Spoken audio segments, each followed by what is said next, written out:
Okay, so I'm gonna start off with kind of a classic one. And actually, Nikki, your mom makes a version of this. She does. We're talking an onion dip, but what's your mom's secret recipe? She uses soup mix. Soup mix. Yes. Listen, no.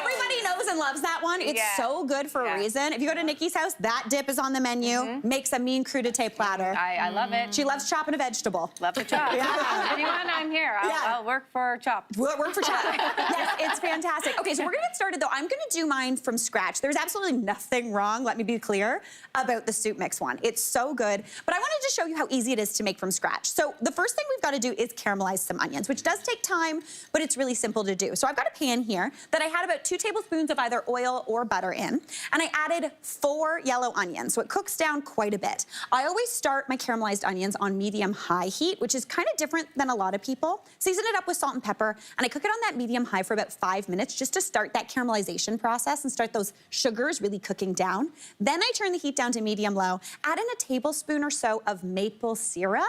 Oh. Yeah, we're getting a little Canadian there. And then cook that down further for about 25 to 30 minutes. That's gonna help enhance that sugariness, really cook them down and caramelize them. And you want them to look like this, kind of frizzled, beautiful and golden brown. Now in my bowl over here, I have got my creamy mixture, and that's just good old-fashioned sour cream and cream cheese. Equal parts. So 1 cup of each. I always use brick-style cream cheese, but if all you have is the tub, that'll work as well. So I've blitzed that together, and I'm gonna add in some flavorings just to really boost what's going on in there. So the first thing I wanna add in is some onion powder. Yes, there's onions in this pan, but those are all sweet onion. I want something that tastes a little bit more like a bit of a fresher onion. So I'm gonna go in with a teaspoon of onion powder, right on into the mix. And since there's some moisture in there, especially from that sour cream, that's gonna kind of waken that up a little bit. Then I'm gonna go in with about 3/4 of a teaspoon of garlic powder, 2 things I always have on hand. Add that on in. Also, the onion powder gives it a little bit of a ranch vibe. Yeah. It's very good. Then to give a bit of smokiness, what I call the bacon of my spice cupboard, we're talking smoked paprika. About a 1/4 teaspoon. You know what I mean? It's smoky, it's delicious. So go in with about a 1/4 teaspoon of that. Now I'm gonna go in with those onions that have cooked down. If they are still warm, that's totally cool. You can totally put these in. This dip can actually be served warm. It would be really, really nice if you popped it in the oven. We're gonna go cool today though.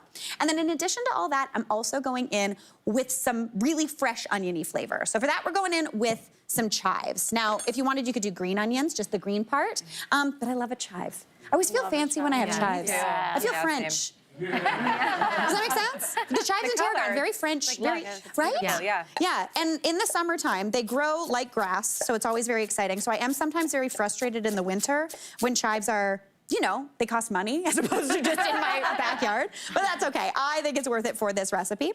So we're gonna go in with those chives as well, just to bring a little bit of green and brightness. Give that a mix to combine, and that is how easy it is to make your own French onion dip. Super easy. Really tasty. Just get that good and mixed, and I'm just gonna transfer that into a serving bowl. Now, when I'm making any sort of French onion dip, even if it is the soup mix one, my favorite things to serve it with is a little bit of crudité. Some cut up vegetables are always delicious. And then I also love a little wavy cut potato chip. So we've got some over here. Alexis, pop that down on that beautiful board. Look at how good that looks. That looks gorgeous. I can smell it. I know, right?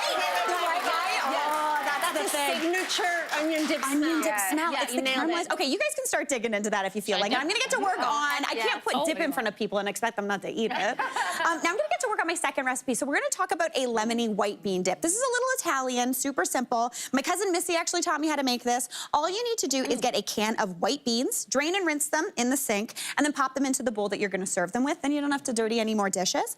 So what I've started to do is I've just started mashing those beans with a fork. Now, if you want this to be really smooth, almost like a hummus, you could do this in a food processor. But to be honest, I like the kind of chunky, little bit of texture situation. So I'm just gonna give it a bit of a mash just to keep things going. I like a few whole beans in there as well, though. Then into there, I'm gonna go in with some oil. Now you want, I'm gonna say like 4 or 5 tablespoons of oil. So I'm gonna go in with a good glug. Ooh. This is where you bust out your fancy oil. Yeah, you know that, you know that one that you look at and you're like, oh, I'll save that for when someone fancy comes over. Now is the time. It's 2026, you're fancy. Eat the fancy oil. It's a good thing. All right, now into there, I'm also gonna go in with some lemon. Now, in addition to the juice, I'm also gonna add in the zest. Now, if you want, you could use a rasp, but I really like, for this dip in particular, actually getting a vegetable peeler. Almost like I'm making a cocktail. Yeah. And I take off some of those, some of that beautiful rind. And I'm gonna actually slice that up. Now, I am gonna add in the zest or the juice as well, just to make sure everything is nice and beautiful. It's gonna give you brightness. Did I get a lemon with no seeds? Guys, we're winning. We're winning today. Lucky day. 2026, we're doing it. I love this. All right, beautiful.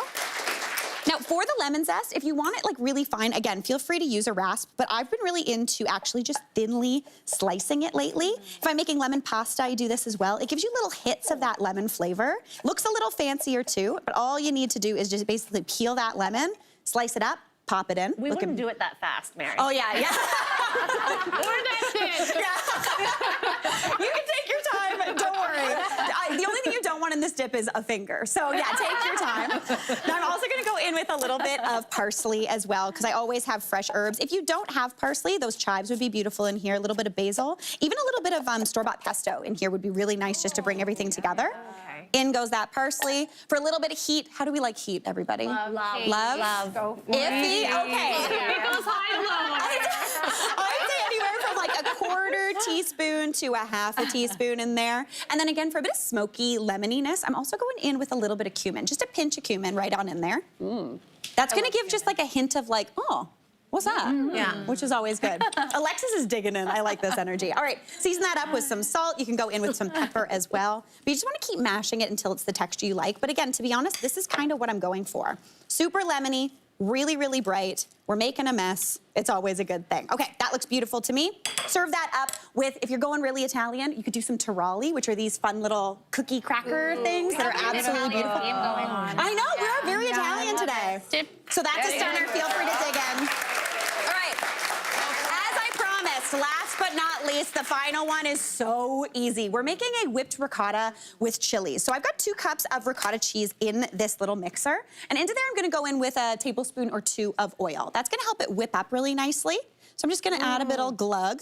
Season that up with some salt. I'm going with flaky salt for this one. Give it a little bit of a pinch, because then you're gonna get that texture too.